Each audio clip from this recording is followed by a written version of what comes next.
Assalamualaikum warahmatullahi wabarakatuh. Di sini saya akan membawakan tentang teori pendekatan person-centered. Pengertian, teori person-centered adalah suatu pendekatan dalam psikologi dan konseling yang dikembangkan oleh Carl Rogers. Teori ini berfokus pada pentingnya hubungan yang empatik dan penuh penerimaan dalam membantu individu untuk berkembang dan mencapai potensi terbaik mereka. Sejarah dan perkembangan person-centered. Awal abad 20, psikologi humanistik muncul sebagai reaksi terhadap teori psikologi tradisional yang menekankan determinisme dan patologi.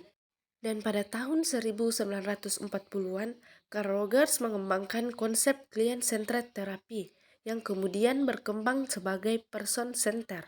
Kemudian pada tahun 1950-an dan seterusnya, PC terus berkembang dan diterapkan dalam berbagai bidang, termasuk konseling, bidang dan terapi keluarga.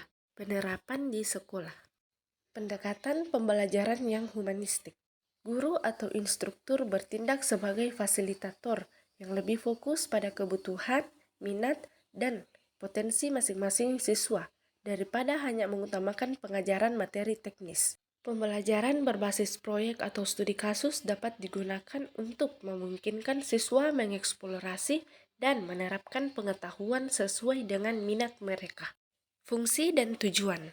Fungsi menciptakan lingkungan yang aman dan mendukung. Teori ini menekankan pentingnya menciptakan hubungan yang hangat, terbuka, dan tidak menghakimi antara terapis dan klien. Ini memungkinkan klien merasa diterima dan dihargai tanpa rasa takut akan penilaian. Tujuan mendorong otonomi dan tanggung jawab. Teori ini bertujuan untuk memberdayakan individu agar mereka lebih bertanggung jawab atas pilihan dan tindakan mereka dalam hidup. Teknik pendekatan teori person-centered.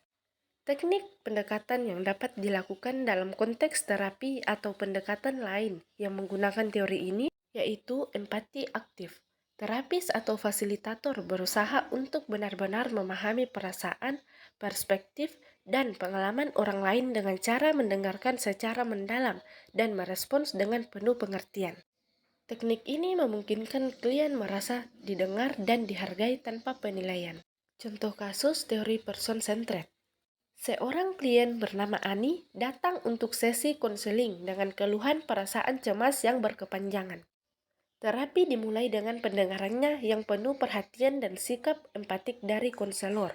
Konselor menciptakan ruang yang aman bagi Ani untuk berbicara tentang apa yang sedang ia rasakan tanpa ada tekanan untuk berubah atau melakukan sesuatu yang tidak sesuai dengan perasaan atau keinginannya. Kesimpulan, individu memiliki kemampuan untuk tumbuh dan berkembang secara positif dalam lingkungan yang mendukung.